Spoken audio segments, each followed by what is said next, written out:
Hello साथियों, आप सभी का हमारे यूट्यूब चैनल पर आप सभी साथियों का तहे दिल से स्वागत है।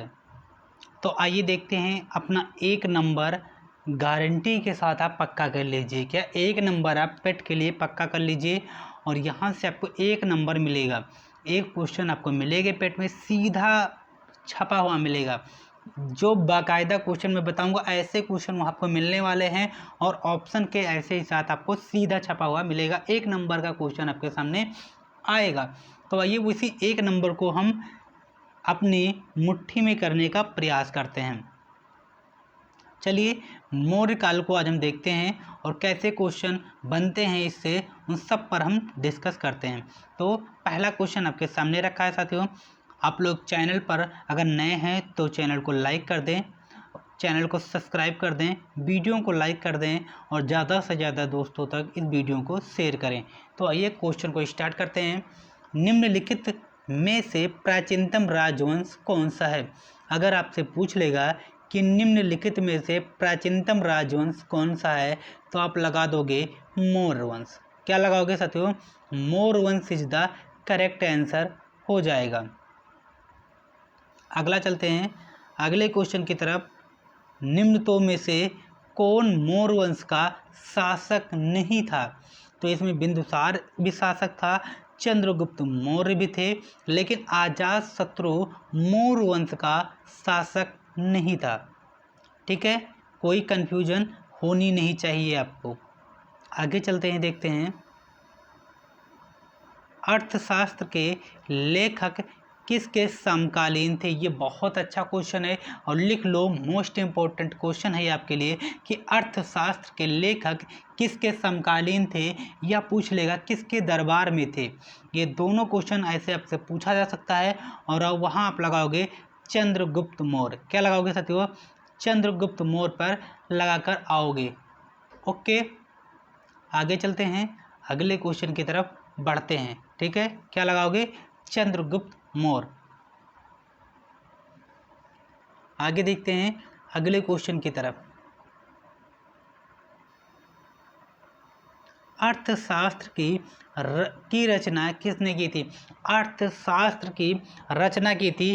सीधा क्वेश्चन आता है कि अर्थशास्त्र की रचना किसने की थी? तो वहाँ क्या लगाओगे साथियों? कौटिल्य लगाकर आओगे।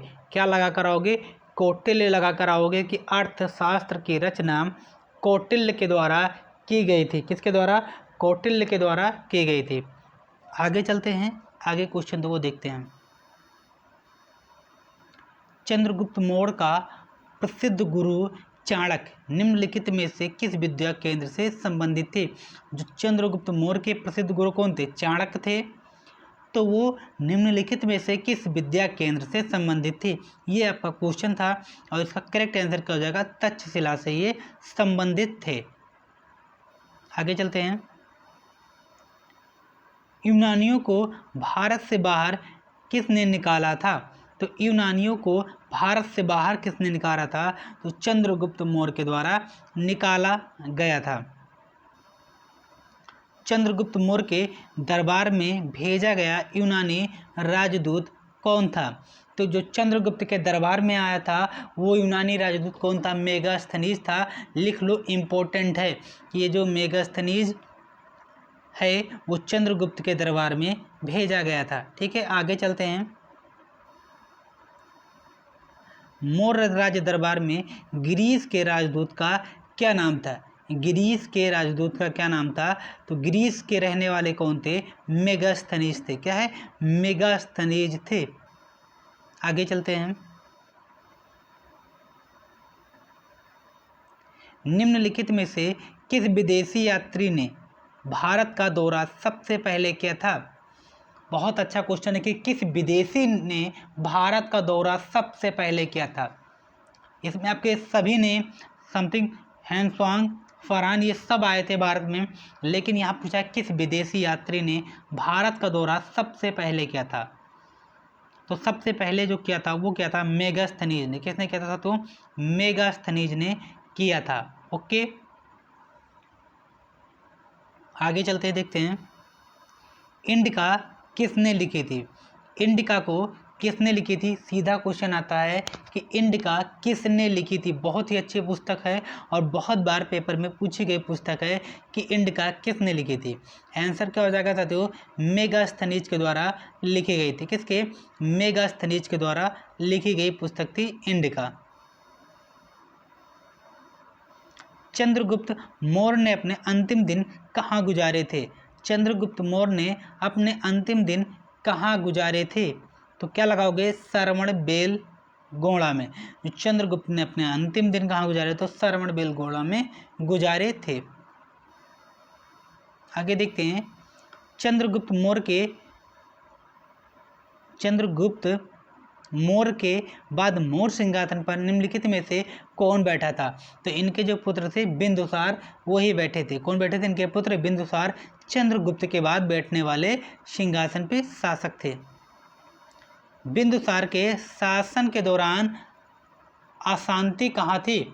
तो जब बिंदुसार शासन बना, जब ये राजगद्दी पे बैठा, तो उस समय तक्षशिला में बहुत ज़्यादा अशांति मची हुई थी और इसी अशांति को कुचलने के लिए बिंदुसार ने अशोक को भेजा था। किसको, अशोक को। अशोक जो बिंदुसार का ही पुत्र था। ठीक है, बिंदुसार ने विद्रोहियों को कुचलने के लिए किसको भेजा, ये मैं बता चुका हूँ। तक्षशिला में अशोक को भेजा गया था। ठीक है, निम्नलिखित में से वह व्यक्ति कौन है जिसका नाम देवानाम प्रिय प्रियदर्शी है। ये सभी को पता है, बहुत ही पुराना क्वेश्चन है। अशोक,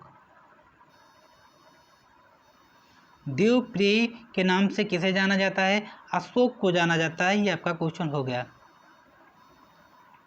क्वेश्चन क्या है साथियों, किस प्रसिद्ध शासक को शिलालेखों का जनक कहा जाता था। ये अच्छा क्वेश्चन है और बहुत ही इम्पोर्टेंट क्वेश्चन है आपके लिए कि किस प्रसिद्ध शासक को शिलालेखों का जनक कहा जाता था। तो कौन थे वो, अशोक थे जिन्हें शिलालेखों का जनक कहा जाता था। आगे आते हैं, अशोक के शिलालेख किस लिपि में खुदे हुए हैं। तो ये कौन सी लिपि थी, ब्राह्मणी लिपि में खुदे हुए हैं। कोई डाउट होनी नहीं चाहिए आपको। अशोक के शिलालेखों को किसने और कब पहली बार पढ़ा, लिख लेना कि ये आपको 110% आपके पेपर में मिलते हैं। कितने, 110%। अशोक के शिलालेखों को किसने और कब पढ़ा था, तो डी ऑप्शन 1837 जेम्स प्रिंसेप ने इनकी पहली बार पढ़ा था शिलालेखों को। लिख लो, छपेगा 1837। क्या, 1837 जेम्स प्रिंसेप। आगे चलते हैं, ये आपको छपेगा। अशोक ने अपने सभी अभिलेखों को एक रूपकता से किस प्राकृतिक भाषा का प्रयोग किया है, तो अर्धमगधी का प्रयोग किया है। ठीक है, अशोक की प्राथमिक नीति में भारी परिवर्तन किस घटना से आया था, तो कलिंग का जब युद्ध हुआ 261 ईसा पूर्व में, उसी से इनका जो मन था वो परिवर्तित हो गया था बौद्ध धर्म की ओर। कलिंग का युद्ध किस वर्ष हुआ, मैंने अभी बताया 261 ईसा पूर्व में हुआ था। कलिंग युद्ध के बाद निम्नलिखित में से किसने महाराज अशोक के रूपांतरण को दर्जा दिया था, रॉक एंडरसन एक्ट 13 में। ठीक है, ये बस इसका आंसर वही है कि कलिंग युद्ध के हताशों का उल्लेख कहाँ मिलता है, तो शिला राजासेक 13 में मिलता है। क्वेश्चन को आप पढ़ लीजिएगा, सही से आप इसको कर लीजिएगा। ठीक है, मैं टाइम ना वेस्ट करते हुए जल्दी से क्वेश्चन कराने का प्रयास कर रहा हूँ। अशोक पर कलिंग युद्ध का प्रभाव कहाँ दिखाई दिया, शिलालेखों पर उत्कीर्ण 13वें राज्य देश से। मैंने बताया क्या कि 13वें से इनको इसमें प्रभाव पड़ा था, वही बात पीछे लिखी हुई थी, उसको आप लोग ध्यान से पढ़ लीजिएगा। और मैंने यहाँ दोबारा से बता दिया कि अशोक पर कलिंग युद्ध का प्रभाव कहाँ दिखाई देता है, तो शिलालेखों पर उत्कीर्ण 13वें राज्य देश से पड़ता है। ठीक है, टाइम को बचत करते हुए फटाफट से क्वेश्चन को करते हैं। अशोक के अधीन मौर्य राजवंश का सबसे सही वर्णन निम्नलिखित में से कौन सा है, तो प्रभुत्व सब्यचारी शासन। ठीक है, अशोक ने किस बौद्ध साधु से प्रभावित होकर बौद्ध को अपनाया था? उपगुप्त। इसको लगाओ, इंपॉर्टेंट है कि अशोक ने किस बौद्ध साधु से प्रभावित होकर बौद्ध धर्म को अपनाया था। सीधा क्वेश्चन पूछता है कि किस से प्रभावित होकर अशोक ने गौतम बुद्ध को धर्म को अपनाया था, तो उपगुप्त हो जाएगा। क्या? उपगुप्त हो जाएगा। ठीक है,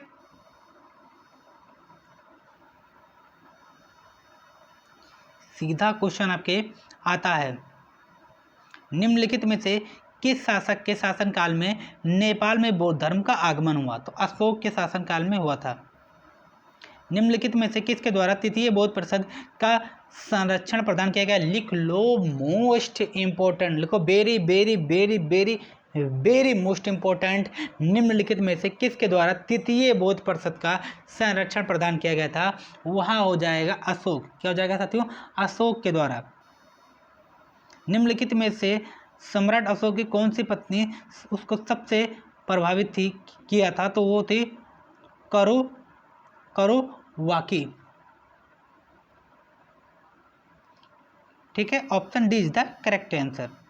तो ये रही आपकी आज की क्लास, और ये आपकी क्लास बहुत ही शानदार क्लास थी, और ऐसे क्वेश्चन आपके हमेशा पेपरों में मिलते हैं, तो घबराना नहीं है, आराम से इस टॉपिक को पढ़ के जाना। एक नंबर आपको करके आओगे निश्चित है। ठीक है, एक नंबर करके आओगे, ये निश्चित है। तो ऑल द बेस्ट सभी साथियों। अगर आप नए हैं तो चैनल को सब्सक्राइब कर लीजिए, बेल आइकन को प्रेस कर दीजिए, और वीडियो को लाइक कीजिए, ज़्यादा से ज़्यादा शेयर कीजिए। ऑल द बेस्ट साथियों।